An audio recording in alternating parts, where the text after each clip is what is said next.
L'éducation est la clé pour le développement d'une communauté. Mesdames et messieurs, bienvenue à ce nouveau numéro de votre magazine Kilas Mag.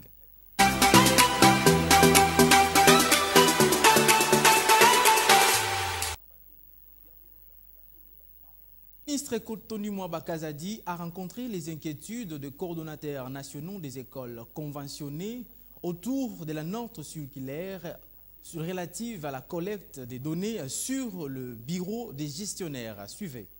Ayant installé son bureau de travail momentanément à l'imprimerie de l'inspection générale de l'EPST située dans l'enceinte de l'Institut technique industriel de la Gombe dans la ville-province de Kinshasa pour s'enquérir des préparatifs de l'organisation des épreuves certificatives de fin d'année scolaire, le ministre de l'enseignement primaire, secondaire et technique, le professeur Tony Mwaba Kazadi, a présidé une séance de travail ce vendredi 26 mai à l'intention des coordonnateurs nationaux des écoles conventionnées. Cette rencontre sollicitée par ces derniers a tourné autour de la note circulaire du 15 mai 2022 relative à la collecte des données sur le bureau gestionnaire qui, pour eux, présente des zones d'ombre, surtout que celle-ci ne leur a pas été transmise en ampliation. Le ministre de l'EPST a profité de cette occasion pour porter à la connaissance des coordonnateurs le lancement officiel de la géolocalisation des écoles qui va faciliter la viabilisation des établissements scolaires.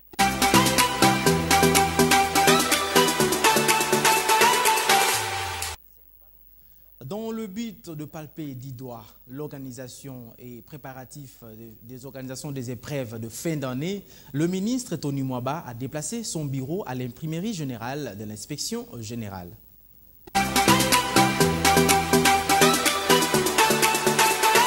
Le but de palper du doigt le préparatif de l'organisation des épreuves certificatives de fin d'année, le professeur Tony Mwaba Kazadi déplace son bureau à l'imprimerie de l'inspection générale de l'EPST. Accueilli par l'inspecteur général, M. Jacques Odia Musungai, le professeur Tony Mwaba Kazadi va procéder aux visites de certaines installations importantes où sont imprimés les items destinés aux finalistes de l'école primaire de l'enseignement de base et des humanités. Ces visites seront bouclées par des séances de travail qu'il présidera au sein même de l'imprimerie à l'intention de partenaires éducatifs qui sont déjà installés. C'est aussi l'imprimerie de l'inspection générale de l'EPST que le ministre Tony Mwaba accorde également les audiences à ses différents convives dans les cadres du travail. Le ministre Tony Mwaba Kazadi a connu une semaine très active depuis son retour de Londres, passant par le Conseil des ministres pour le Congo central où il a été lancé.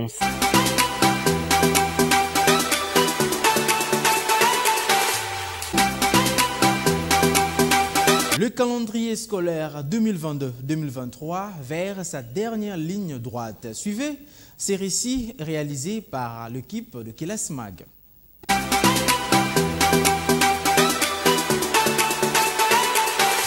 Après 2 semaines de vacances de Pâques, tous les élèves ont repris les cours le lundi 17 avril sur l'ensemble du territoire national. Il s'agit de la dernière ligne droite calendrier scolaire avant le différent examen de fin d'année. Durant cette période, les élèves des 6e primaire, 8e année et les finalistes du secondaire devront faire face à de diverses épreuves au niveau national qui clôturent leurs cycles respectifs. En effet, l'examen national de fin d'études primaires ENAFEP en sigle, qui concerne les finalistes du primaire, est prévu cette année, du jeudi 1er au vendredi 2 juin 2023. Le test national des sélections et d'orientation scolaire et professionnelle TENASOS pour la 8e année commencera du jeudi 15 au vendredi 16 juin 2023. Après ces épreuves nationales, se suivront les examens des 3e trimestre au niveau secondaire, les hors-sessions de l'examen d'État qui ont débuté par la dissertation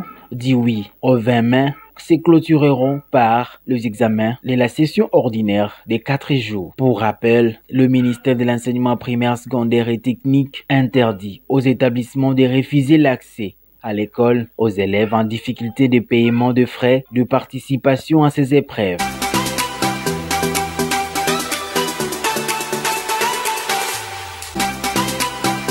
Lancés depuis quelques mois, le bus Trans-Academia ne sont pas du tout exploités comme voulu. Mais pourquoi c'est là? La réponse, c'est dans cet élément.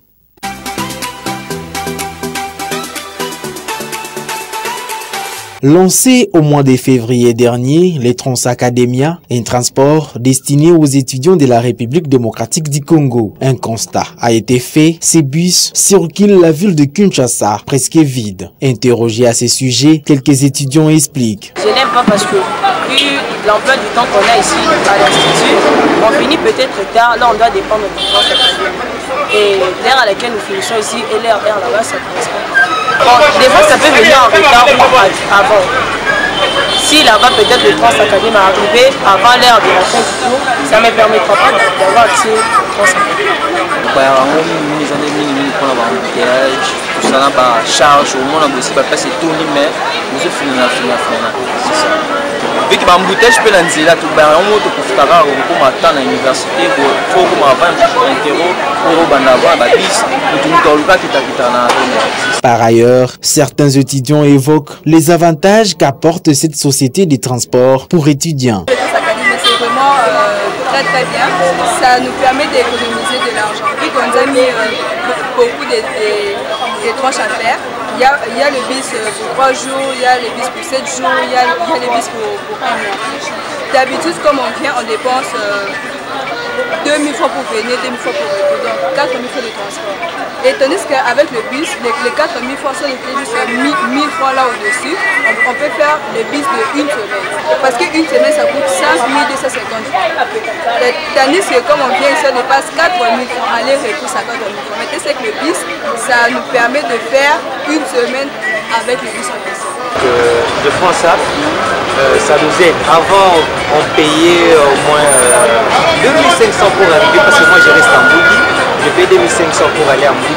Donc je vais avec Transacademia, mais les 2500 là, j'ai 3 jours aller-retour. Donc c'est quelque chose de bon. Il s'y est de signaler que les conditions d'accès ou d'abonnement restent encore floues pour certains.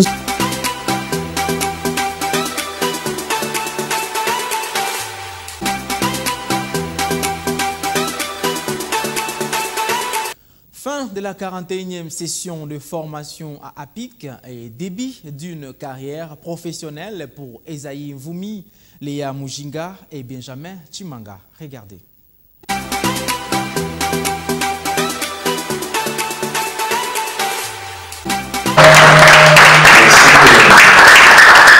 Fin de la 41e session de la formation à APIC, place à la collation et remise des brevets. Esaïe Mvumi, Benjamin Chimanga et Léa Mujinga, stagiaires de perfectionnement à la PSTV, font également partie des lauréats de cette session. Après l'obtention de leur brevet, les heureux lauréats n'ont pas manqué à exprimer leur joie. Je suis d'abord ravi et je remercie APIC pour cette formation qu'elle nous a donnée avec des professeurs hautement qualifiés. Nous avions appris une formation de 3 mois. Cette formation nous a permis de faire un travail assidu, un travail de terrain, un travail de collecter, de traiter des divisions de formation avec des technicités, des stratégies que les formateurs nous ont montrées.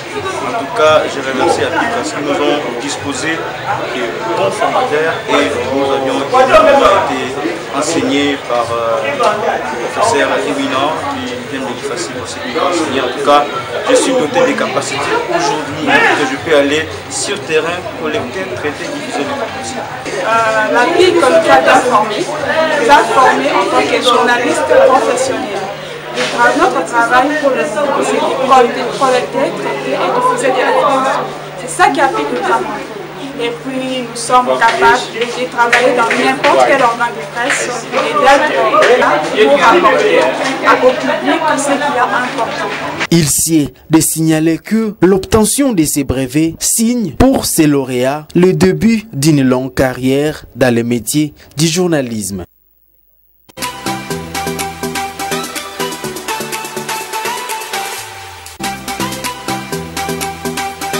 C'est la fin de votre magazine Kelas Mag. Merci de nous avoir suivis et je vous fixe le rendez-vous pour le prochain numéro très prochainement. Au revoir.